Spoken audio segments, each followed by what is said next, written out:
Hi friends, welcome to our channel. Friends, ఈరోజు వీడియోలో ఏంటంటే మనకి తక్కువ రేట్లో దొరికేటటువంటి చిప్పింగ్ హ్యామర్ మిషన్ గురించి అయితే ఈ వీడియోలో మనం తెలుసుకుందాం. మా ఫ్రెండ్ ఒకరు నన్ను అడిగారు, తక్కువ రేట్లో ఒక మిషన్ ఉంటే చెప్పండి బ్రదర్ అని చెప్పేసి. నేనైతే ఈ మిషన్ అయితే ఆర్డర్ చేయడం అయితే జరిగింది. కంప్లీట్గా ఈ వీడియోలో నేను మీకు ఈ మిషన్ గురించి చూపిస్తాను. దీని కాస్ట్ వచ్చేసి 3750 రూపాయలు ఈ మిషన్ యొక్క కాస్ట్. ఓకే, కంప్లీట్గా ఈ వీడియో అయితే మీరు చూడండి, చూస్తే మీకు అర్థమవుతుంది. ఓకే ఫ్రెండ్స్, ఇప్పుడు మనం లేట్ చేయకుండా వీడియోలోకి అయితే వెళ్ళిపోదాం. ఫ్రెండ్స్, ఇదే ఇప్పుడు మనం చూడబోతున్న మిషన్, పినాకా కంపెనీ మిషన్ ఇది. ఓకే, ఇక్కడ వీటి యొక్క యూజర్ మాన్యువల్, ఈ మిషన్ గురించి ఏంటి అనే దాని గురించి మనం తెలుసుకోవాలనుకుంటే వీటిలో డీటెయిల్స్ ఉంటాయి, మనం చూడొచ్చు. అలాగే వీటితో పాటు కార్బన్ బ్రషెస్ కూడా ఇస్తారు ఒక జత. ఒకవేళ మనకి మిషన్ కొండ పోయినట్లుంటే మనం రీప్లేస్ చేసుకోవచ్చు. అలాగే ఇప్పుడు ఈ రెంచ్ ఉంది కదా, ఇది గ్రీజ్ పెట్టుకోవడానికి ఇప్పుడు ఈ పైన ఒక రెడ్ కలర్లో కనిపిస్తుంది కదా, దాన్ని స్పానర్తో ఓపెన్ చేస్తే మనం గ్రీజ్ పెట్టుకోవడానికి అవుతుంది. ఒకవేళ గ్రీజు అయిపోయినట్లు అనిపిస్తే, అంటే బిట్లు డ్రై అయిపోయినప్పుడు మనకి ఆటోమేటిక్ తెలిసిపోతుంది.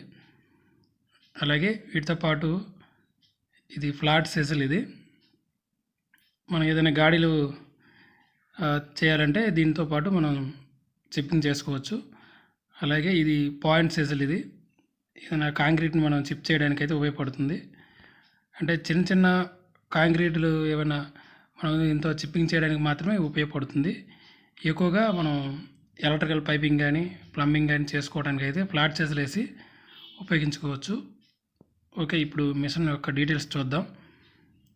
ఇక్కడ చూస్తే, ఇక్కడ చూడండి, మనమైతే ఆర్డర్ చేసేటప్పుడు 900 వాట్ అయితే అక్కడ చూపించారు. కాకపోతే వచ్చిన తర్వాత ఇక్కడ 1200 వాట్స్ అయితే ఉంది ఈ యొక్క మిషన్.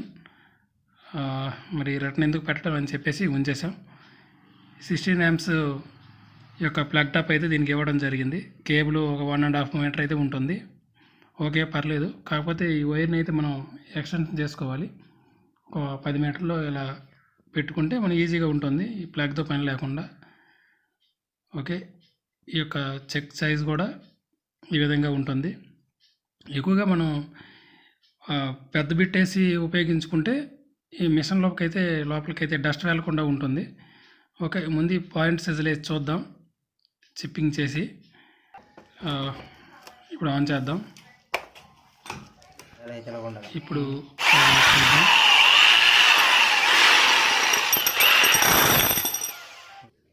ఇక్కడ చూడండి, ఈ యొక్క కాంక్రీట్ అయితే ఇక్కడ కొంచెం ఉబ్బెత్తుగా వచ్చేసింది. ఈ బెల్ట్ అయితే పైన వేయడం జరిగింది. దీన్ని అయితే కటింగ్ లేకుండా చిప్ చేద్దాం.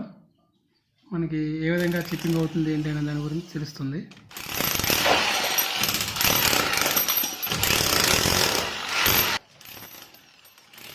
ఇలా కాకుండా మనం కటింగ్ మిషన్తో కట్ చేసి నీట్గా చిప్పింగ్ చేసినట్లయితే మనకి ఈజీగా ఆ పీసులు అయితే వస్తాయి. కాకపోతే మనం జస్ట్ చెక్ చేయడానికి కనుక ఈ విధంగా మనం చేస్తున్నాం. ఓకే, మీరైతే కటింగ్ మిషన్తో కట్ చేసి అయితే చేయండి. ఇది ఎక్సలెంట్గా అయితే ఈ మిషన్తో మీకు చిప్పింగ్ అయితే నీట్గా వస్తుంది. ఓకే, ఇప్పుడు మనం నెక్స్ట్ ఫ్లాట్ సీజన్ వేసి అయితే చిప్పింగ్ చేద్దాం. ఎక్కువగా మనం ఉపయోగించేది ఈ ఫ్లాట్ సీజలే.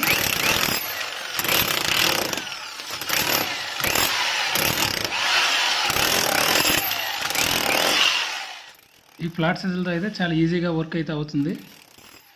ఇదైతే చిన్నది కనుక సైజులు, అదే మనం పెద్దది తీసుకుంటే ఈజీగా ఉంటుంది. అంటే మనం ముందుకు బాగా బెండ్ అయ్యి చేయవలసిన అవసరం అయితే ఉండదు. ఓకే, అందువల్ల మీరు అడుగు బిట్ ఉంటుంది కదా, అది తీసుకోండి. ఆ చెక్కులోకి మట్టి వెళ్ళకుండా ఉండడానికి కూడా హెల్ప్ అవుతుంది పొడవు బిట్ అయితే. ఇక్కడ చూడండి, మొత్తం ఈ ఏరియా అంతాను ఇప్పుడు మనం తీసుకున్న కొత్త మిషన్తోనే చిప్పింగ్ చేసాం. చాలా ఈజీగా అయితే ఉంది వర్క్. మేము ఎలక్ట్రికల్ అలాగే ప్లంబింగ్ వర్క్ చేసుకుంటాం.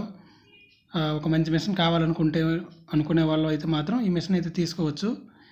చూడండి, ఈ ఇల్లు మొత్తం కూడాను ఈ మిషన్తోనే మనం చిప్పింగ్ చేసాం. అంటే ఇది నిన్న చేసిన వర్క్ ఇది. అంటే ఒకసారి మిషన్ ఎలా ఉంది ఏంటి అనే దాని గురించి మీకు చూపిద్దామని చెప్పేసి మేము ఇలా చెక్ చేసి మీకు చూపిస్తున్నాం. హీట్ కూడా ఏమి ఎక్కట్లేదు. అంటే నార్మల్గా హీట్ అయితే అవుతుంది, కాకపోతే అంత హెవీగా అయితే ఏం లేదు. మెషిన్ అయితే బాగుంది. ఒకవేళ మీరు తీసుకోవాలనుకుంటే తీసుకోవచ్చు.